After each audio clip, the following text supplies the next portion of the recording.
I suppose my grandfather had eccentric tastes. The place he called home near the end of his life was a somewhat disturbing property that would surely freak out most people. It was a former insane asylum. Despite its off-putting past, he talked about it like it was the most luxurious mansion you could imagine. Instead of being creeped out by it, he was proud to own such a historic old building. He bought it for a very good price, but spent quite a bit on restorations. When he passed away, I was stunned to discover that he left the building to me.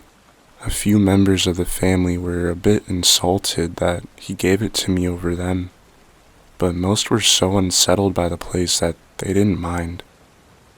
I guess I really was his favorite granddaughter. I drove up one day to take a look at the place, tour the building, and decide what I was going to do about the fact that it had recently come into my ownership. At first, I thought there was no way I'd ever actually move in. Arriving at the property, I was confronted with the sandstone monstrosity. The building was tall, towering over the landscape, with ornate windows and Gothic architecture. There was a circular water fountain in front and a large clock tower at the entrance. Inside, there were several long and empty hallways. My grandfather had renovated the opening interior room into a living room and had rearranged things quite a bit. He had changed the doctors' and nurses' areas into lavish bedroom and guest rooms. The kitchen was fully redesigned with expensive granite countertops. In one room, there was even a pool hall. He had really turned this grim asylum into his own personal manor. I was somewhat impressed. At the time, I still lived in a cramped apartment, so this was certainly an upgrade as far as space was concerned. I was pretty hesitant, but eventually, I decided to sell my apartment and move in. It might be a bit creepy, but it was much nicer than the place I'd been staying in. There was no way I could pass up on all that space. It's not wise to look a gift horse in the mouth, I suppose. It took some time to get used to it, and heating the place was a nightmare. Whenever I'd walk through the hallways, it'd be freezing cold. However, the bedrooms and other rooms I could heat with fireplaces and heaters. After a while, I stopped seeing it as an asylum and saw it more and more as just a nice house that my loving grandfather had graciously given to me. I was appreciative. This next part is a bit difficult to describe, but I guess it's relevant. I've had mental health issues all my life, on and off. They tend to get worse during periods of high stress, and shortly after my move, I started having a lot of issues at my job and with a few of my relationships. I became very paranoid as a result. I was convinced that someone was poisoning my food, even when I was self-aware enough to know that it wasn't true. It still bothered me and kept me from eating for several days. I felt like I was having some sort of psychotic breakdown. Eventually, I sought psychiatric help, and after much assessment, I was diagnosed with schizophrenia. I didn't have any auditory or visual hallucinations, and with the aid of therapy and medication, I was able to keep my symptoms in check and manage it. The irony of living in a former insane asylum at the time wasn't lost on me. My friends morbidly joked that maybe the building was what did it somehow, but of course, I'd had a history of such mental health problems all throughout my life. Thankfully, this was the 21st century, and I was able to receive proper treatment. Unlike many of the poor folks who lived their lives in the former insane asylum that I then called home. It was also a less taboo subject, something to be discussed more openly, instead of locked away behind the gates of hellscapes like an insane asylum. Patients were once stored away from society like a dirty secret, and subjected to what would now be seen as horrible, medicalized mistreatment. This grim history was all around me, and only drove home the point for me what progress we made as a society, and how grateful I was for it. Then, something most peculiar happened. One night, I was heading to the kitchen to get a midnight snack. I had a blanket wrapped around me while traveling through the cold hallways. While making my way there, I noticed unsettling movement in the distance.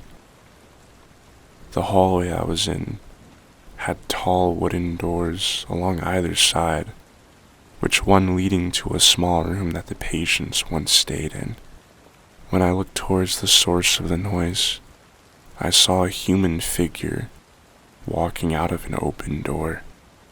The figure moved down the hallway before disappearing through another open door further down. The figure was as plain as day, a person standing there like you or me, not transparent like a specter in a movie. It was an eerie woman wearing an old-fashioned white nurse outfit. She looked like something out of an old black and white photo. I felt the threatening feeling that a mysterious stranger was in my house. I stopped dead in my tracks. The mind is a weird thing and can play tricks on you. I would know that more than most. At first, I took what I was seeing at face value. But when I thought more about it, I wondered if it could be a product of my mental illness. I had never had visual hallucinations before, and I'd been taking my medicine. Could I be really seeing this? I thought. Cautiously, I took a few steps forward in the dark, cold corridor. As if on cue, the nurse emerged from the door at the end of the long hallway. However, she turned and faced towards me, staring blankly. Her piercing dark eyes gazed into me. This made my skin crawl. The woman's uniform was a white dress, shoes, and hat. Her skin was ghostly pale. Her short hair was dark brunette. She looked at me for quite a while before a wicked smile began to slowly appear on her face. We both stood transfixed, staring at one another. Something about the way she was looking at me was very sinister and intimidating. She appeared to be holding an odd shiny silver medical instrument in her hand, but I couldn't see what it was. The nurse began walking towards me. In a panic, I ran back into my room and slammed the door. I stayed awake all night. There was no way I was sleeping after that. I waited for daylight. In the morning, I nervously peered out the door, but I saw nothing. It took hours to gain the courage to investigate the hallway in the daylight, only to find absolutely nothing. No one was there. After that horrible night, I started storing snacks in my room to avoid the empty hallways where I saw the nurse. I still wasn't sure what she was, given the history of the building. I thought she might be a ghost, but with my recent mental health crisis, there's no way I could be sure. One morning, I was brushing my teeth in the bathroom mirror, trying not to think about what I'd been going through. I suddenly got the uncomfortable feeling that I was being watched. In the mirror, I saw the haunting figure gradually appear behind me out of nothing. With sudden alarm, I dropped my toothbrush and turned around to look. But she was gone. That's when I became really convinced that what I was seeing was a spirit of some kind. But that conviction was hard to hold on to as the days went by. I couldn't trust my own mind to be giving me accurate information on what I was seeing. I just didn't know if this was part of my condition somehow worsening or not. I wasn't sure which answer was more frightening, that my illness now resulted in vivid hallucinations, or that an asylum spirit was pursuing me. Then I started seeing her during the daytime more and more. Sometimes it'd be just for a moment, or out the corner of my eye. Other times I'd see the ghostly nurse going in and out of rooms doing her busy work. She always seemed to catch me off guard. I started closing all the doors, but somehow I'd find them inexplicably open again. The door physically moved. That couldn't be the result of a mental health issue, I thought. Then again, maybe I didn't actually close those doors, but just tricked myself into believing I did. Sometimes, late at night, when I was getting ready for bed, I'd hear the sound of her nurse shoes walking on the tile flooring out in the hallway. I'd shudder as she drew closer and closer. If she was a spirit, I wondered what she wanted from me. After weeks of being plagued by her mysterious and threatening presence, I decided that I had to see my doctor and tell him about this.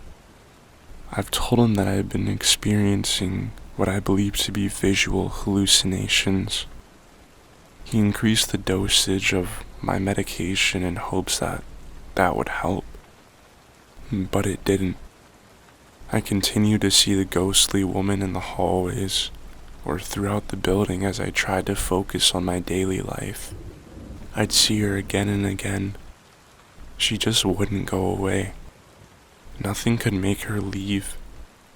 I'd yell out to her in empty rooms, asking her what she wanted from me, or pleading with her to please stop and leave me alone in peace.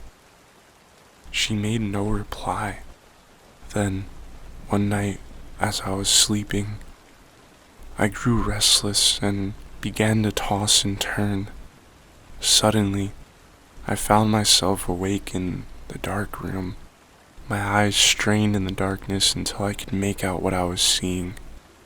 My bedroom door, which I had locked, was wide open. The nurse was standing at the foot of my bed, looking at me if I was a patient in her care. Terrified, I screamed, threw the blankets off of me, and ran out of the room. I had made my way alone through the chilly hallways to the kitchen and flicked the light on.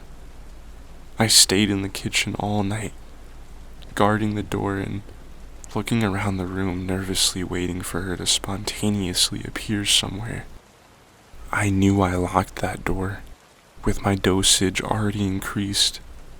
Any notion that this was a product of my mental illness went right out the window for me. I needed to research the property more to see if there was any way to figure out what I was dealing with. I knew my grandfather had a binder of information he collected on the old asylum. He mentioned it to me before. I just needed to find it. I spent the day digging through the storage until I finally uncovered it. In an old tote at the very bottom of a stack of cardboard boxes. The binder was full of newspaper clippings and documents about the place, from the time it was being built until the time it was closed down and sold. There were even letters and correspondence between staff within its pages. I learned about the grisly history of the asylum and the poor treatment and dehumanization of the patients there. In order to calm patients down sometimes, they'd put them in ice baths. which were tubs filled with ice to get them to calm down. They also did electroshock therapy on supposedly unruly patients. But the worst of all was the many horrific transorbital lobotomies, which were done with tools resembling an ice pick and hammer. Lobotomies were once considered a helpful form of treatment for various mental illnesses, including schizophrenia, OCD, depression, anxiety, and violent outbursts. Sometimes the patient's relatives just simply didn't want to deal with them for whatever reason, and so they had them committed or lobotomized. Anyone deemed abnormal was at risk. Sometimes this was an easy way for a husband to get rid of his former wife. The procedure essentially resulted in permanent brain damage to the prefrontal cortex and left the patient as a zombified shell of their former self. A steel pick was stabbed just below the eyelid into the thin bone inside the eye socket. The end of the long silver ice pick would then be struck with a small medical hammer until the pick cut into the brain tissue. The pick was then moved around from side to side until it severed the frontal lobe's connection to the thalamus. Their personality, their self, and their ability to make rational decisions were forever destroyed. Sometimes the patients were wide awake during these procedures, and sometimes they died from brain bleeding. The patients were left with vacant expressions and severely blunted or reduced emotions. The doctors found them to be more obedient and claimed to have fewer issues from them. Lobotomies continued in the medical field until around the late 1960s. It was perhaps the worst thing you could do to someone, like killing them, but without killing them. I soon learned there was a nurse who was legendary for the amount of lobotomies she'd given. Her name was Amelia, and if the letters are to be believed, she was not the nicest of people. I was horrified when I turned the page and was met with a photo of the very specter that had been haunting me, standing outside on the building's front steps with the other nurses, looking into her dark, hateful eyes. I was sure it was her. Every detail matched. The spirit I encountered was the cruel nurse Amelia who worked here in the early part of the 20th century. Not wanting to be alone or in the building at all after reading that, I asked a close friend of mine if I could come over to her place. I explained some of what I was going through, to the extent that I could without seeming too off-kilter. Being a true friend, she agreed that I could stay over for tonight so I wouldn't be so frightened. I wondered how expensive a long hotel stay would be until I could find somewhere else to live. I arrived at her house and we talked in the living room for a while. I showed her the binder and told her about what I was experiencing. It was nice to have someone to talk to, and she made me feel much more comfortable. Getting out of that depressing asylum certainly put me in better spirits as well. Saying all of the story out loud to another person, I began to doubt myself a bit. It all sounded too unbelievable to be true. Suddenly, my friend asked, "Do you hear that?" I listened closely. We both then heard the sounds of shoes on hard tiling. It was coming from the hallway leading to my friend's bedroom. She got up to investigate, and I cautiously followed close behind her, staring down the hallway. We both saw the ghostly figure of a dark-haired nurse. "You see what I see, right?" I asked. My friend, unable to form words, nodded. In the nurse's hands, she held a silver ice pick and hammer. Nurse Amelia just looked at me and smiled a foreboding smile. In that moment, I saw that my worst fears were justified, and there was no longer any ambiguity. I knew then what her intentions were for me, and I knew that I wouldn't be rid of her. She must have overheard me mention something about my diagnosis while I was living in the former asylum. She knew about my condition, and she intended to use her tools to fix it the old-fashioned way.